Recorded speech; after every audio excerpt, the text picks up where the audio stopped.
Was good? It's Casper. Today I'm going to be talking about the movie The Tax Collector. The Tax Collector is a 2020 film, and it's an hour and 35 minutes. Directed and written by David Ayer. Crazy to know he wrote End of Watch, wrote Suicide Squad, Sabotage, and a movie that I recently just put on my watch list, a movie called Fury. David Ayer actually has banger movies that are very detailed and have a lot of layers to it. It's not like a simple movie. End of Watch for me is probably one of my favorite movies, knowing that he did that one. So the movie's about two tax collectors who work for a crime lord, high-ranking gang leader in LA. And what they do, they go around LA and meet up with other gang members to collect tax money from them. Makes this movie very interesting is a rival gang leader ends up coming to LA to try to take over and messing with the business that's already been running already there. So the two tax collectors, David and Creeper, end up going through the scenarios of feeling like their safety is not up to par and the business is going to be interrupted. So David ends up trying to protect his family. You got David and Creeper trying to take him out. So that's what the movie is about. This movie was trying to reach a potential but didn't have those layers of it. With this review, there might be some spoilers on what I say, so sorry for the spoilers. The overall flow that I got from this movie was there was no really character development to knowing where these characters came from. I feel like their objective with this movie was eye-catching, people who just look presentable, clean, and don't really have a gangster look, so that people could be like, oh, this is eye-catching, fascinating. David did play a pretty good character, and his lines were okay. The problem with this film was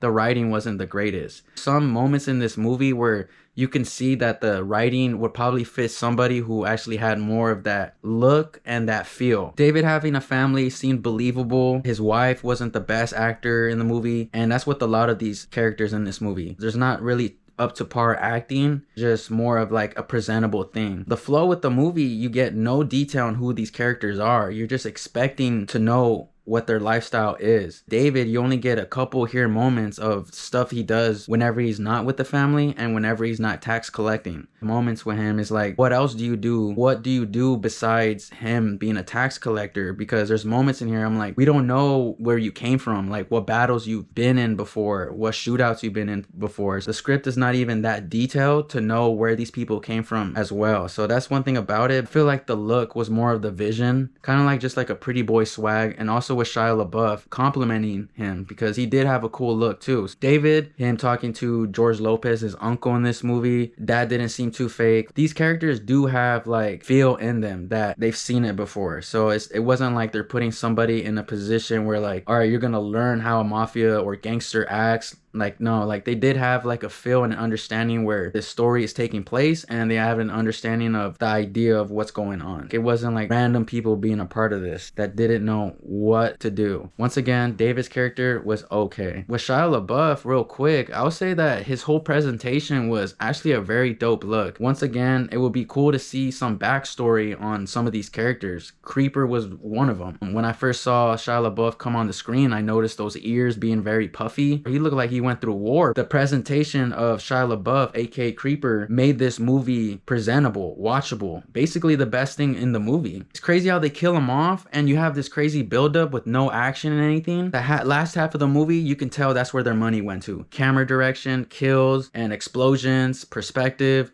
all that. They hit on that. That's where David Ayer, I feel like that's where his specialty was, the last half of the movie. But Shia LaBeouf gets killed kind of like in the middle-ish. So you have another whole half of a movie without Shia LaBeouf. I'm like, oh, you killed off kind of the best presentation in the movie, because his presentation had a dope swag. Moments where he's putting other people under pressure. I thought that was dope and believable. The lines were great for him. So it's very disappointing to see that Shia LaBeouf got killed off. Shia LaBeouf was a dope character. Creeper and David are interacting with each other. I think that's a cool home feel. They didn't feel awkward, or they didn't feel like they were knowing each other for the first time. So the connection was real. George Lopez is an uncle of David. His presentation, I would say, was okay, because obviously George Lopez is gonna have that like straight Hispanic talk, like I'm gonna smack you with the chancla type of feel. And there's moments in here where he executed that straight Mexican feel. But the one thing I didn't like was the camera placement with him. I feel like with George Lopez, they should have showed more shots of him having more animated posture moments of him being like really mad at something, or just seeing how he moves to see like where he's come from as well. They were just focused on just the presentation of these stars, so there wasn't really no feel for the uncle of knowing where he came from as well, because some of the lines even with him were kind of like not making sense either because of some of the information he was saying in the movie. Like you can tell some of the stuff in here is just like Hollywood fantasy, so it is what it is. But the uncle, I wish they showed George Lopez character, the uncle, a little bit more of just showing his whole posture presence. Him being the uncle, he should have more of a presence felt rather than him trying to execute with the lines. I'm not trying to spoil it too much,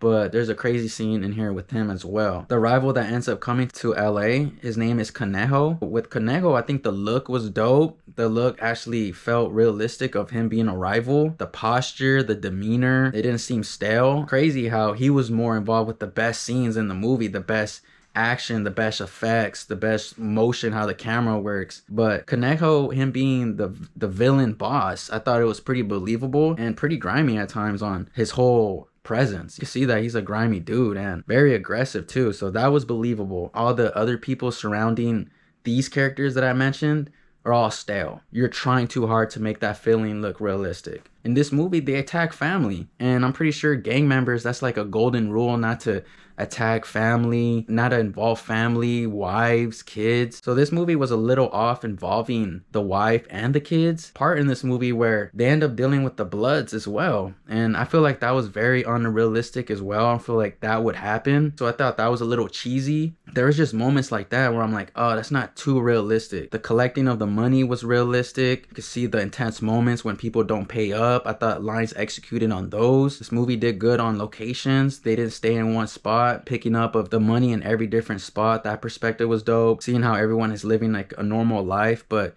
involved with high-ranking gangs. Crazy perspective. It's something that you would kind of expect from a David Ayer movie. Definitely lacking on a lot of other stuff. There was just a little things in this movie just like that. Didn't feel like that was the right move. It would have been cool to see like some real gangster looking people with all the tattoos that had, you know, straight gangster look, LA look. We're seeing pretty much pretty boys in suits picking up the money. That's why I felt a little bit off. There's moments in the movie where you see the other gang members and how they look, so the presentation of all of them looked very, very real. Just the Creeper and David person, where I was just like, they're the only people in suits. So this movie doesn't really execute all their action scenes till the last half of the movie. It did really good with the camera direction at the end. All the focus was at the end. The shootout scenes were dope. The killings were dope. The explosion was crazy. Dope action. Drama was real at the end. There's moments where your anxiety was building up, and this was all at the end. So I'm like, yo, where did this come from? Cool slow motion shots, but then awkward moments were happening again. Didn't mind with the music because it was giving it a flow and was giving it a vibe. So the way the movie ends, a little off. It was one of those moments where I'm like, dude, this doesn't have the layer to it. It ended very terrible as well. It made no sense. The conversation between David and his dad at the end didn't make sense, because what dad is gonna force their son to be in the mafia stuff that they don't want? That's a lot of pressure. A dad saying like, you gotta have this mafia power with you, and ending was just very off, plain, bland. Still feel like it's an enjoyable time if you can have patience to survive the first 40 minutes. After my watching the movie The Tax Collector, out of 10, I'm gonna have to give the movie a 7 out of 10. That's my movie review for the movie The Tax Collector. Shout out to you guys for tuning into the video. Thank you guys for watching, and we'll see you guys on the next one.